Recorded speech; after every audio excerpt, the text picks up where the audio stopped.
Hello friends, I am Aprati. Welcome back to our channel plants space. आज हम बात करेंगे मधु कामिनी के बारे में, जिसको कामिनी, मुराया कई नामों से जाना जाता है। इसकी डिफरेंट वैरायटी होती हैं, छोटे फ्लावर्स वाली, बड़े फ्लावर्स वाली, श्रब वाली यानी कि झाड़ीदार, और बड़ा पेड़ अगर आपको लगाना है, और एक छोटे फूलों वाली भी आती है। तो जो वैरायटी आपको अच्छी लगे आप ग्रो कर सकते हैं और नर्सरी से वही वैरायटी आप ले सकते हैं। तो ये प्लांट हमने सर्दियों में लिया था और इसको रिपोर्ट पापा ने ही किया है। अगर आपको रिपोर्टिंग की वीडियो देखनी है तो आप जूही प्लांट की रिपोर्टिंग देख सकते हैं, डिस्क्रिप्शन बॉक्स में आपको वीडियो मिल जाएगी। बिल्कुल ऐसे ही इसको रिपोर्ट किया गया था। तो 14 मार्च को यानी 14 मार्च को इसमें पहले फ्लावर आया, पहला फूल खिला, जो कि एक दो ही फूल खिले थे। लेकिन धीरे धीरे ये प्लांट ग्रोथ करता गया, क्योंकि नया प्लांट था, इतनी जल्दी फ्लावर्स नहीं देने वाला था। 24 मार्च को इसमें कुछ कलियां और दिखाई दी और फिर वो भी फूल बनी। ये जो फूल हैं रात में ही खिलते हैं, जैसे जूही का प्लांट होता है, हरश्रृंगार का प्लांट होता है, और ज़्यादातर जितने भी सफ़ेद फूल होते हैं वो रात में ही खिलते हैं। और मधु कामिनी एक बहुत ही खुशबूदार फूल है, तो आपको ये भी ज़रूर ग्रो करना चाहिए। जैसे जूही होता है, हरश्रृंगार होता है, ऐसे ही मधु कामिनी में भी बहुत मीठी खुशबू आती है। तो धीरे धीरे हर मंथ की हम आपसे शेयर कर रहे हैं अपडेट। हर मंथ में इसने हमें फ्लावर्स दिए, क्योंकि प्लांट नया था इसीलिए शुरू में बहुत सारे फूलियाँ नहीं दे रहा था। लेकिन फिर हमने एक बार, जैसे हम दूसरे प्लांट्स में आपको फर्टिलाइज़र ऐड करना बताते हैं, डिस्क्रिप्शन बॉक्स में आप वीडियो चेक कर सकते हैं। साइड से हमने सॉइल को हटा करके इसमें गोबर की खाद को भरा। आप इसमें वर्मी कंपोस्ट भी 2-4 मुट्ठी डाल सकते हैं गुड़ाई करके। तो फिर धीरे धीरे प्लांट की ग्रोथ आप देखते जाएंगे कितनी अच्छी होती गई।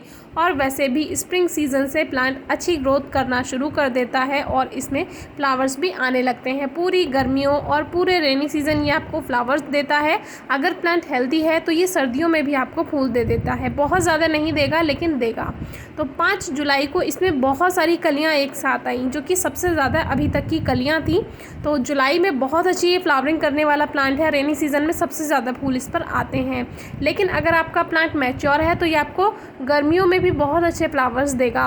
तो इस प्लांट के लिए आपको धूप का सबसे ज़्यादा ध्यान रखना है और नमी बहुत ज़्यादा नहीं रखनी है। हल्की नमी सॉइल में रहती है तो प्लांट अच्छी ग्रोथ करता है।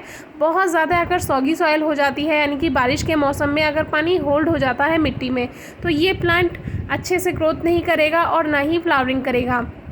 फ्लावरिंग के लिए आपको चाहिए कि बहुत हल्की नमी प्लांट में बना करके रखिए, और इसको आप फुल डे सनलाइट में रख सकते हैं। प्लांट पे कोई बेकार नहीं होता है अगर आप इसको फुल डे सनलाइट में रखते हैं। हमारा जो ये प्लांट है पूरे दिन धूप में रखा रहता है। और देखिए बेबी प्लांट भी इसमें एक बन रहा है, तो इसको अलग करना भी हम किसी वीडियो में आपसे ज़रूर शेयर करेंगे, किस तरह से इसके बेबी प्लांट को आप बाहर निकाल सकते हैं, नया प्लांट तैयार कर सकते हैं। तो 18 जुलाई को आप देख सकते हैं कितनी सारी कलियाँ प्लांट में हैं। कम से कम 4 घंटे की धूप किसी भी फ्लावरिंग प्लांट को ज़रूरी है। अगर आपको प्लांट पे फ्लावर्स चाहिए तो कम से कम 4 घंटे की धूप दीजिए। ज़्यादा से ज़्यादा इसको फुल डे सनलाइट में आप रख सकते हैं पूरे दिन। और गुड़ाई करके आप टाइम टू टाइम गोबर की खाद या वर्मी कंपोस्ट डालिए, क्योंकि कोई भी फ्लावरिंग प्लांट होगा उसको फर्टिलाइज़र की ज़रूरत होगी अगर ज़्यादा फूल बनाएगा वो। तो इसमें हमने वही गोबर की खाद मिक्स की है।